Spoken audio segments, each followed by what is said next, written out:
já viram Asterix e Obelix? Né, que mostra o processo de expansão do Império Romano, né, que o Roma não conseguiu dominar aquele grupo, né, por causa do Asterix e Obelix, enfim. O desenho e quadrinho também é cultura. Então, nós chegamos num ponto muito importante da nossa disciplina, que vai falar só um pouquinho sobre o direito romano, a construção desse direito romano e a importância do direito romano para nós, né, no Brasil atual. Qual que é a grande importância desse direito romano? Fica aqui no vídeo para a gente estudar um pouquinho dessa extensa, né? O direito romano é muito extenso, vai ser uma das aulas mais extensas que vocês vão ver aqui nessas videoaulas, tá bom? Mas muito importante para vocês entenderem um pouquinho da construção da nossa Constituição e principalmente do direito brasileiro, tá bom?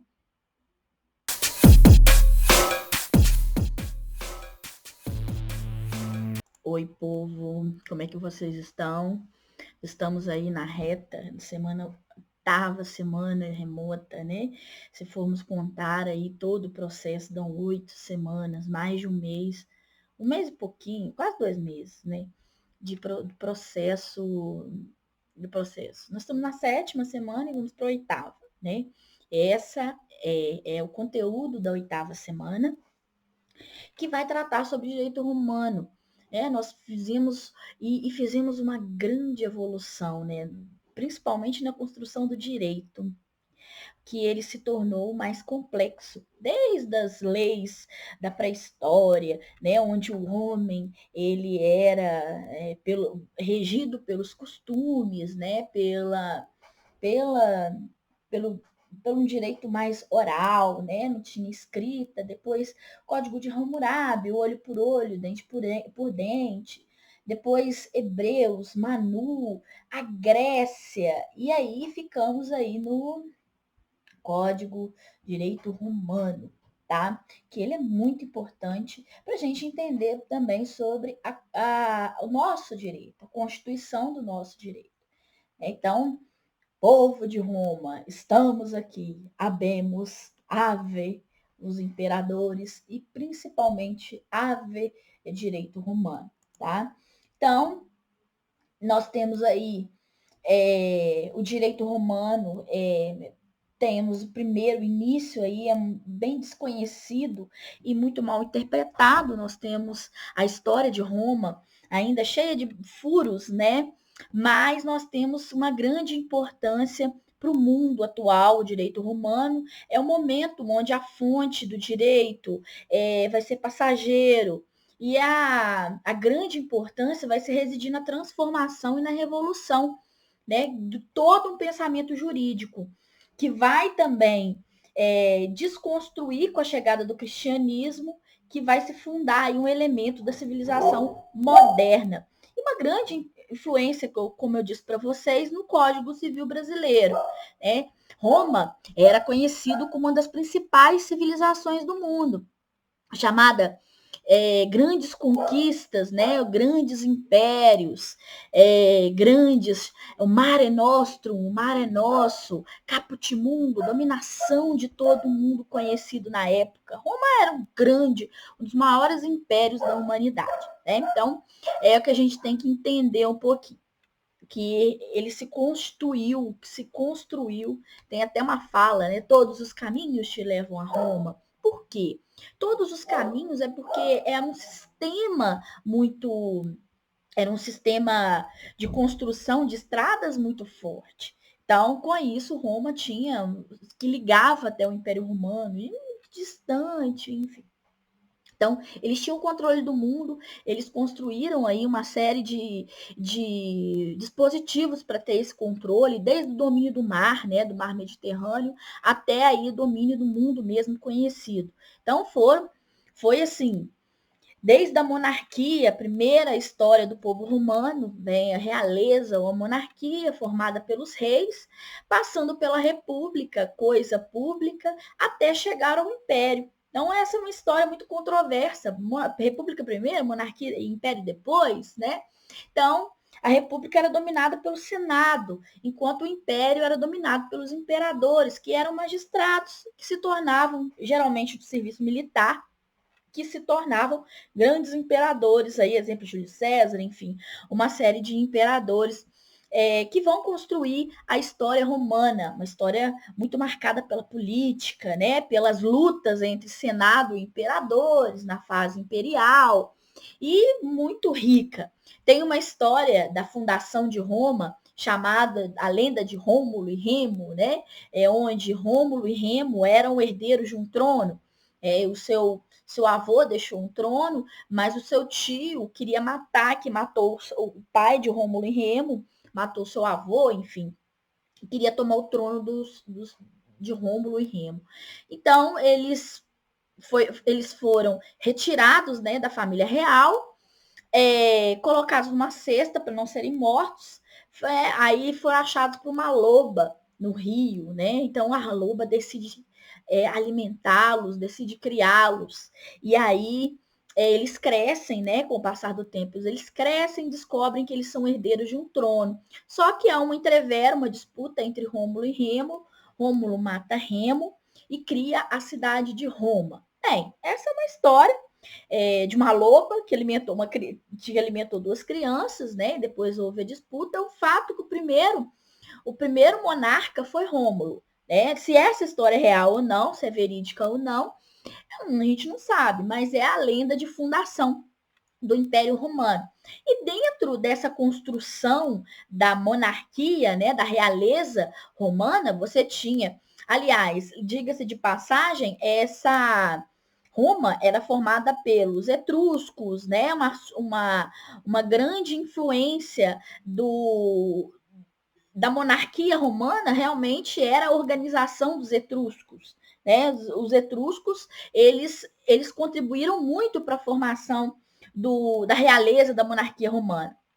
Essa realeza, essa monarquia, era vitalícia, passava de geração para geração, eletiva e não hereditária. Né? Então, assim, ela, depois que a pessoa morria, perdão, aí vitalícia durava a vida toda, mas depois que esse rei morria, ele teria que ser eleito outro rei, eletiva. O Senado era constituído pelos mais velhos, né, os senis, né, que eles chamam, e era formado por 300 membros que auxiliavam o rei à administração política e administração econômica, enfim, eram 300 membros, geralmente eram da classe social chamada patrícios, né, os patrícios, que eram a elite romana, que tinham o controle, a posse de terras, e também era formado pelos juízes supremos, né, que eram a classe social dos patrícios, que formavam, que organizavam as leis de Roma nesse período da monarquia. Não vai ser diferente no Império e na República, né? Mas, assim, existia a divisão de classes, eram patrícios, que era elite, os clientes, que estavam no intermediário, que eram de certa forma, eles associados aos patrícios, os plebeus, que eram a plebe, ou seja, aqueles que não tinham posse de terras, que trabalhavam, né? Então, eles que eram mais de 90%, e os escravos por dívida ou por guerra, não mudava muito não. Tá? Sem direitos políticos, plebeus escravos. Os plebeus tinham a liberdade, os escravos não. Então, essa era a grande diferença. O juiz supremo que regia as leis. A República não colou muito, não. Durante um tempo ela ficou, depois Doacro foi um dos últimos reis, né? E a República se instaurou, o Senado adquiriu muito poder em relação à monarquia, né? Os 300 do Senado. E aí instituíram uma forma de governo chamado res publica, ou seja, coisa pública, né? Então, o Senado era a ordem social. O Senado era vitalício, né? Seu mandato durava a vida inteira, era o centro de todo o governo, cuidava das questões externas. E o poder executivo, formado pelos magistrados, que eram divididos entre ordinários e extraordinários, Então, que tinham o controle, né, o cursus honorum, né, que eram eleitos pelo Senado, o optium iure, que era a pessoa que tinha idade também, né, eram as formas de entrada dentro do Senado, né, quanto mais velho, mais podia entrar por mérito, por honra, ou então por optium iure, né. Os magistrados eram divididos, né, os chamados magistrados ordinários, chamados questores, que cuidavam da questão da girar o dinheiro, questão da fazenda, o edes, que construíram a estrutura física da cidade, construíram várias estradas, né, para que o exército romano pudesse transitar, os pretores, que eram divididos, os pretores que cuidavam da questão da organização da política também, os cônsules que cuidavam do exército junto com o Senado, né? E tem os magistrados extraordinários que faziam o censo, que cuidavam do censo e do recenseamento. Né? Fato aí que em vários momentos, para saber o quanto que as pessoas deveriam pagar impostos, então eram recenseados quase de ano em ano. Né? Então, o cargo ele poderia durar 18 meses e os censores eram eleitos de 5 em 5 anos. Tá? Então, eles faziam mesmo, você tem que pagar tanto de imposto, fazer um recenseamento de acordo com a renda daquela pessoa. Tá? E a República não dura muito, né? Fato aí que tem um entrevero entre os magistrados do Exército e o Senado, e aí há um golpe, né? Uma ditadura. Era permitido, detalhe aí, era permitido uma ditadura de 6 meses para colocar ordem política, e aí Júlio César se aproveitou muito dessa questão de ditadura e implantou, né, deu essa ditadura. E aí surgiu aí, ele teve mais poder em relação ao poder em relação ao Senado. O Senado perdeu o poder. E aí surge a figura do império, ou do imperator, do príncipe, que era o chefe civil, militar, jurídico, né? Até um rei não, mais do que um rei, é um deus sobre a terra. Ele se torna o centro de todo o império. O Senado também, a magistratura, ela também vai funcionar, né, diretamente associada ao imperador. O Senado também legisla a parte eleitoral judicial por conta dele, desde que obedeça ao imperador. Então, é um poder muito centralizado na figura do imperador. E o direito romano surge os conjuntos de normas que vão desde a fundação até Justiniano, né, o direito romano surge aí. Uma característica muito importante dentro do direito romano é seu pragmatismo, ou seja, seu caráter prático. Né? Se você olhar os manuais de direito romano, você vê que tem proteção do indivíduo, autonomia da família, prestígio, poder do pater familias, a valorização da palavra e etc. Então, é muito prático, é muito real o direito romano. E aí você tem várias periodizações, período arcaico, clássico e o pós-clássico, né? Sempre se desenvolvendo, período arcaico, rígido, formal, característica e destaque aí da família como centro do direito. O Estado tem limitações aí em relação à família, e você tem a lei das 12 tábuas como a característica principal aí do período arcaico, um direito primitivo, ligado à questão religiosa, publicado das 12 tábuas, mas que era um avanço naquela época. Com o passar do tempo, ele vai sendo colocado em desuso por seu estilo extremamente tradicionalista, mas depois, ele ainda é muito evoluído para a época, né? Então, o período clássico do direito romano é o auge do direito, poder do Estado centralizado, aí você tem a figura dos pretores, os jurisconsultos, né, que vão aprimorar o direito. Né? Ele vai se dividir, né, em várias ramificações, a parte civil, ela vai ser penal, enfim. Então, você tem um período aí da codificação era mal vista, a vulgarização do direito, um direito extremamente voltado para a prática, mas você tem uma criação, o início de uma criação de um corpo civil, né? O Códex de Gestos são instituições civis, né? E quais são as fontes desse direito período clássico? Costumes, continua, né? Por isso um direito muito pragmático, né? A lei, aí vai ter o poder do édito dos magistrados, que é um dos grandes mais importantes. Vão surgir figuras como jurisconsultos, que vai ser a figura do advogado, né? Aquele que vai interpretar as leis, que vai lutar, que vai ter uma oratória muito importante. O Senado, que vai consultar, e as constituições do Império. Então, você tem a Constituição, né? O costume é muito importante. Daí a base de um direito muito pragmático, que vê a tradição, dos costumes dos antepassados, né? Então, eles trabalham com essa ideia. E as leis e plebiscitos que vão sendo formadas, a deliberação de vontades com efeitos que se tornam a partir daí obrigatórios.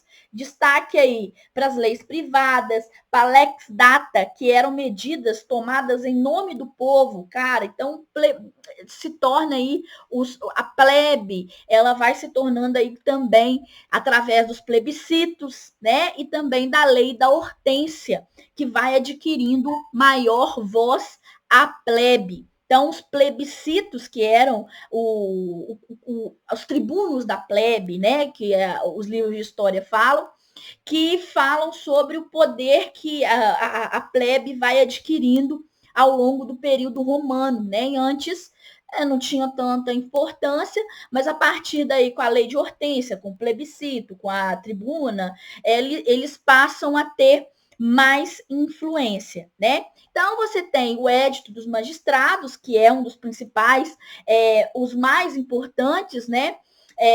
Que o editum diz respeito ao direito novo, que uma coisa que nunca teve, que nunca foi julgado, e aí foi criado geralmente pelo imperador, né, que é um dos um dos mais importantes dentro da magistratura, tá? Ele vai criar várias leis, e aí surge a figura da jurisprudência, que é a organização, né?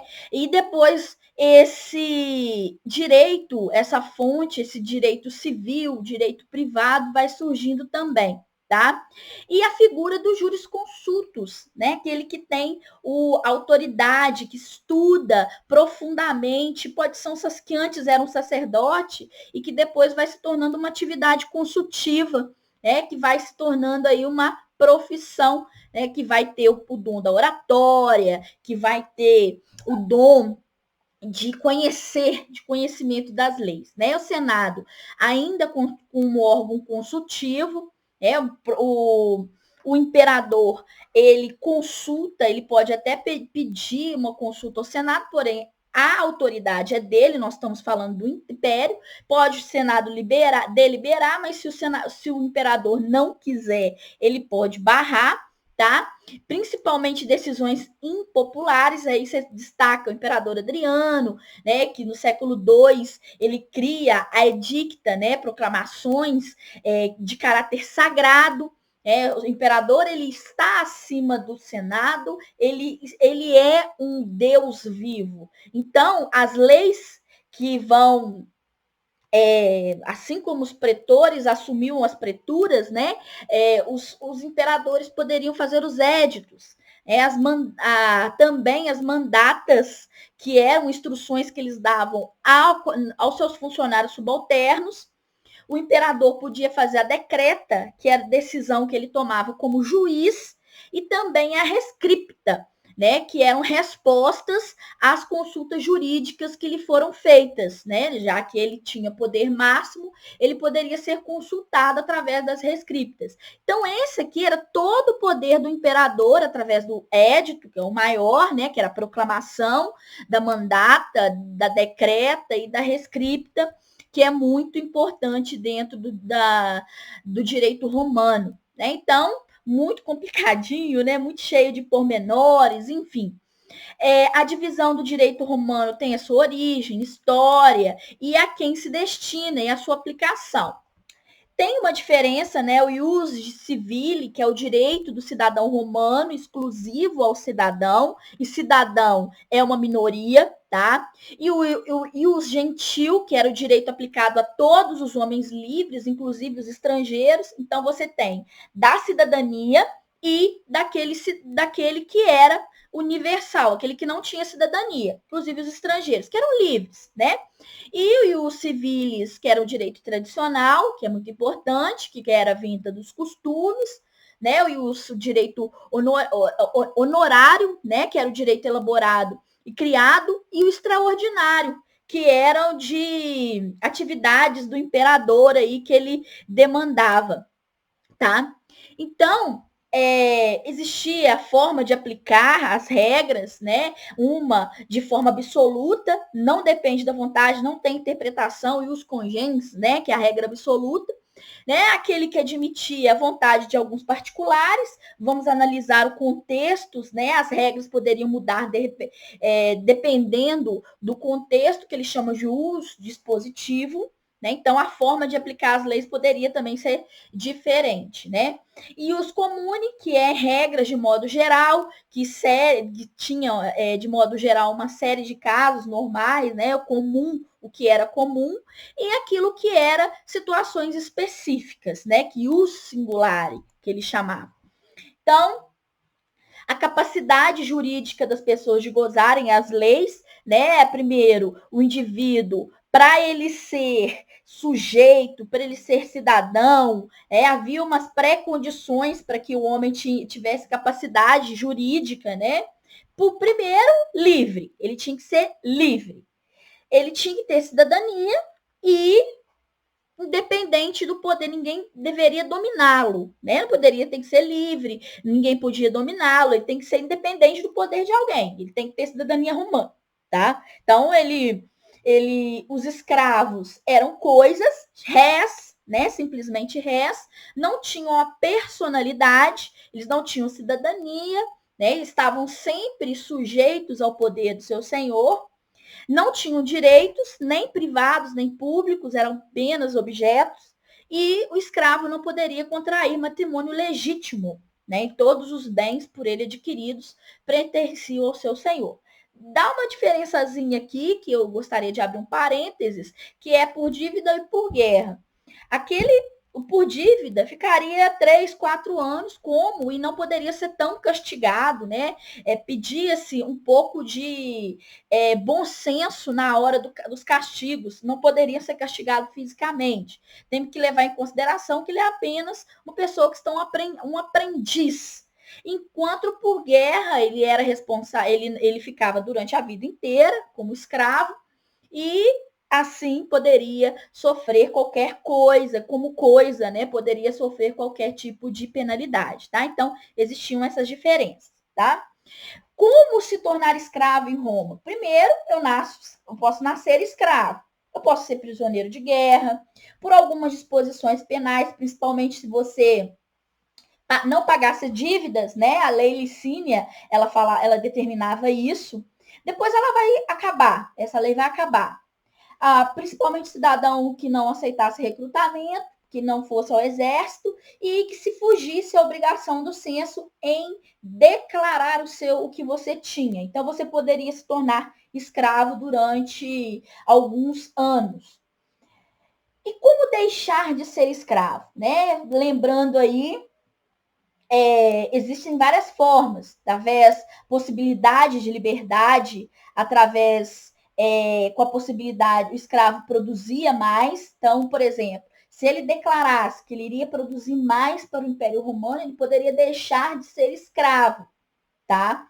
Então, isso é claro, dar parte de sua contribuição para Roma.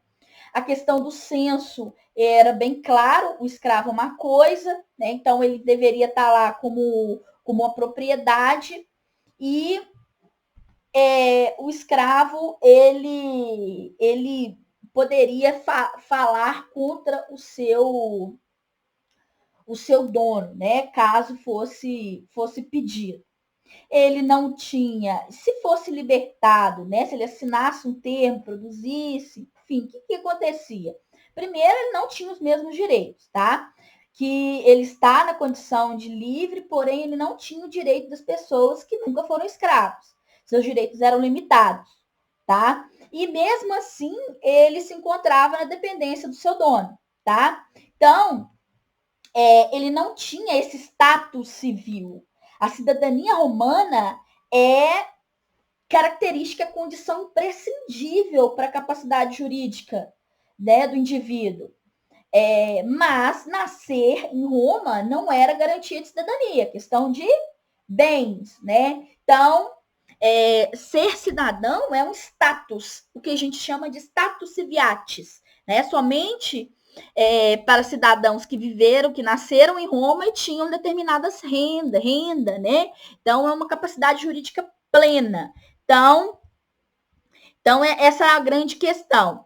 E quem era cidadão? Ah lá, característica de ser cidadão em Roma, vou até projetar aqui e mostrar o laser. Aquele que nascia de casamento, né,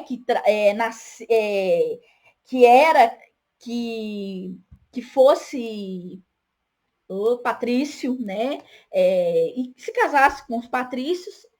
Existe uma lei que proibia o casamento entre plebeus e patrícios, mas depois ela foi uma lei caiu por terra, possibilitando que os plebeus se tornassem civis, né? Se a mãe fosse de família cidadã, aqueles cidadãos ou povos que porventura recebessem a cidadania por lei ou por vontade do imperador, né? Então, existia esse fato de ser cidadão em Roma. A cidadania pode ser perdida?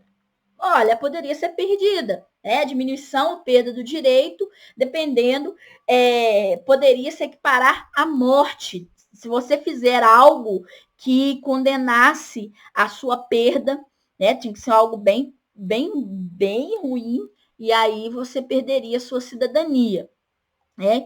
Agora, uma das coisas, além de ser cidadão, né, que dá o status civilis, o seu status de familiar, né, depende também da sua cidadania, depende também do seu status de família. Então, você, para sua completa capacidade jurídica de gozo, né, para ser para essa capacidade civil, você deveria ser independente do pátrio poder, daquele poder do pai, daquele que centraliza o poder da família. Então, você teria que ter uma autonomia, tá?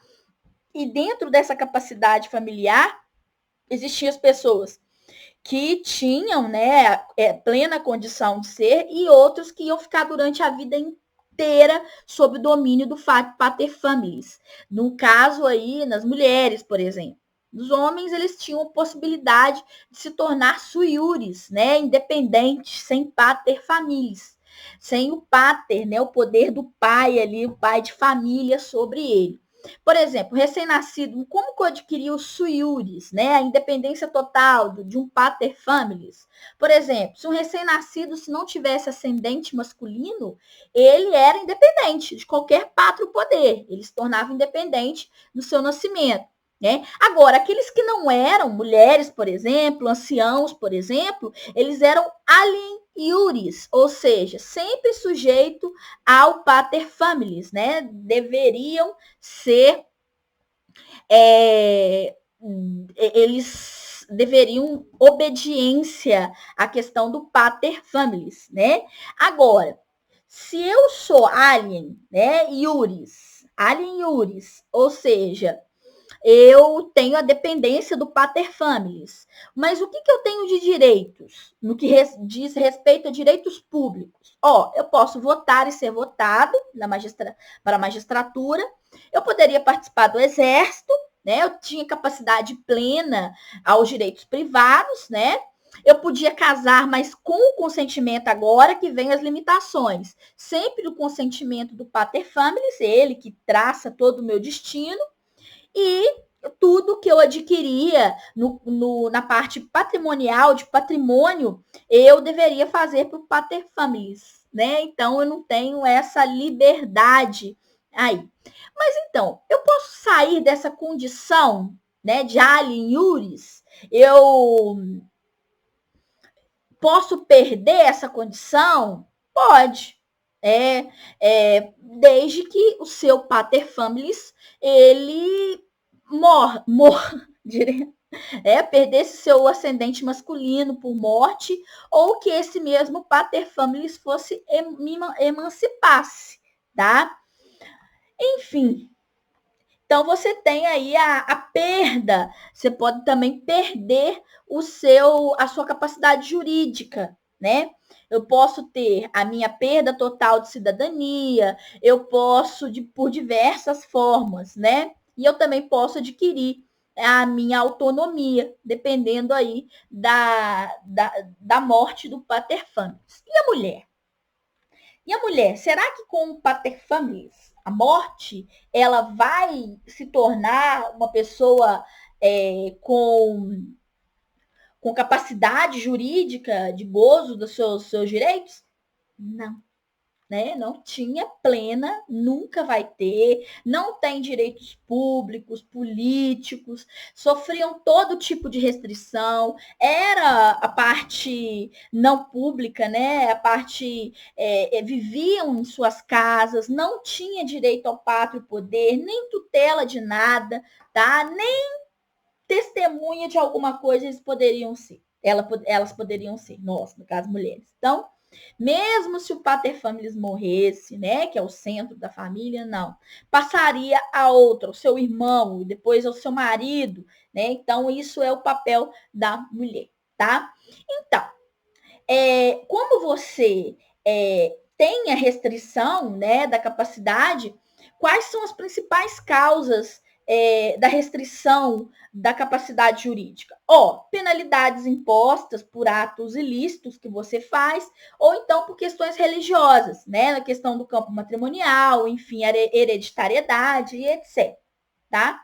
Então, você poderia perder mediante a questão religiosa, que era uma das principais, né? E diga-se de passagem, religiosa, estava ligada diretamente ao imperador, né? Que é o Deus na Terra, né? Então, você tem o direito, uma das grandes contribuições também do Império Romano, né? O direito de família, com a questão do pátrio poder, de novo aqui, pátrio que define os destinos da família, do que está sob sua tutela, né? Principalmente a questão do casamento, divórcio, dote, adoção, ele que decidia.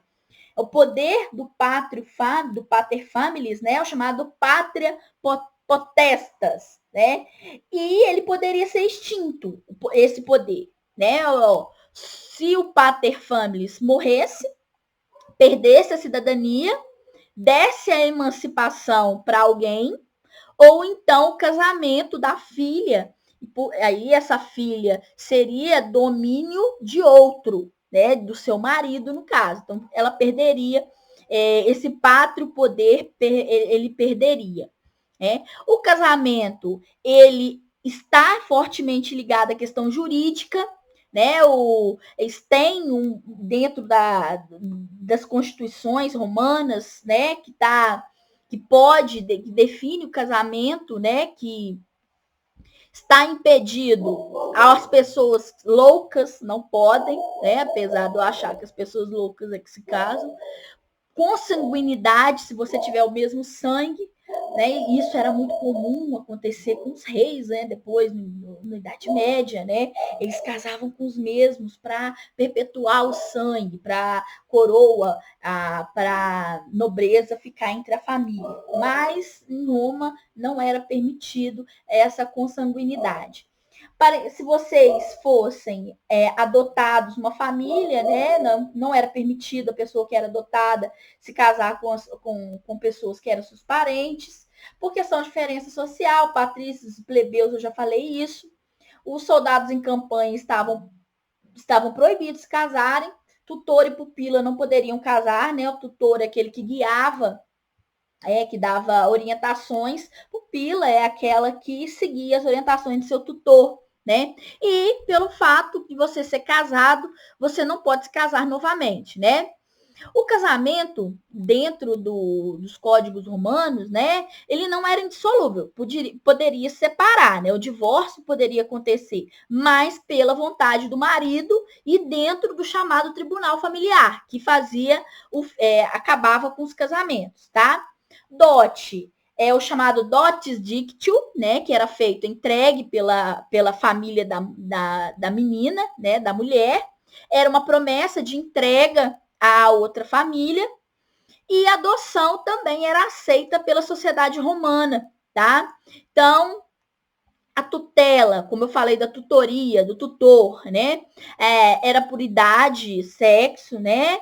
Os impúberes era o filho menor, que o mais velho poderia tornar a tutela do filho menor, ou também das mulheres, né? Então, você tem aí uma tutela, um acompanhamento desses indivíduos, tá?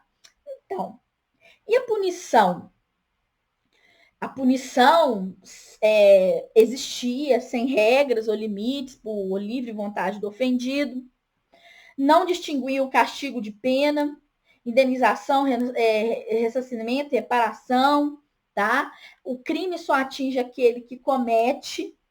Calar não significava a confissão de culpa, mas assim também não negava a mesma, tá? Tinha no Código Iuris Civilis a legítima defesa, agir em defesa da integridade física, e eles tinham, de acordo com o Piano, dos grandes jurisconsultos, né? Eles tinham uma larga opinião sobre o que era justiça, né? Dizia o Piano, já dizia, mais vale deixar impune o culpado do que condenar o inocente. Então, essa é uma das prerrogativas nossas também, tá? Então, com o fortalecimento do Estado Romano, do Império Romano, né, no auge do Império Romano, também crimes, né, previa a vingança se caso um crime fosse em flagrante, se o delito fosse em flagrante, aí você poderia cometer a vingança, tá? Então, existia muito a represália, né, contra esse princípio de talhão como compensação pecuniária, né? Eles cortavam muito, eles não gostavam dessas represárias como o princípio de pena de talhão, tá? E existiu a monarquia, todo o código organizado através da monarquia, república, império, isso nós já falamos, né? Dentro da monarquia, você tinha o que era público, os delitos públicos e privados, tá? Existiam crimes de várias naturezas e o Estado arbitrava sobre a distinção desses delitos. Então, você tinha a monarquia, o Estado aí. Já na República, você tinha as centúrias, né? Tanto para os patrícios como os plebeus que administravam essa justiça. E depois você vai ter um tribunal popular formado por senadores que vão organizar também essa justiça a âmbito popular, tá? Então, uma característica aqui no Império, o accusatio cedeu lugar ao cognitio extraordine, né? Que ficaria para o Senado. Depois caberia ao imperador outorgar essas leis, né? Então, você tem o poder, geralmente o magistrado, né? O imperador era vindo da classe de magistrados. Você tem aí um excesso de poder nas mãos dos magistrados, né, que poderiam fazer desde torturas das testemunhas aí até um processo inquisitivo muito forte. Então, você tem a questão da casualidade, da questão da diferença, dolo, né, e a culpa. Enfim, a causalidade era minimamente observada pela intenção do indivíduo no ato, e você tinha a imputabilidade, né, que é a habilidade de praticar atos com discernimento, ou seja, você tem discernimento, então você pode, você não, você vai de certa forma pagar por isso, porque você tem discernimento, né? Você sabe o que é certo e o que é errado. No caso, as crianças eram semi-imputáveis, mesmo cometendo algum crime, elas nunca vão condenadas à morte, né? Mas haviam de ressarcir, aí sendo ressarcir o dano. tá? Os mentalmente incapazes, né, os doentes, poderiam ser punidos. Eles eram geralmente em crimes de violência, eles eram acorrentados, né? E os dementes, os totalmente débeis, né, não tinha nenhuma punição, tá? A ignorância da lei não gerava imputabilidade, mas a ignorância do fato em si, tá? Então, a extinção da punibilidade, a pena, ela se extinguia quando ela era cumprida, quando porventura o imperador perdoava, né, onde você tinha a extinção, ou também temporariamente, né, a botio, a extinção temporária, que poderia ser em algum tempo retomada. E em caso de prescrição, 20 anos, ela poderia ser extinta, exceto para homicídio, tá?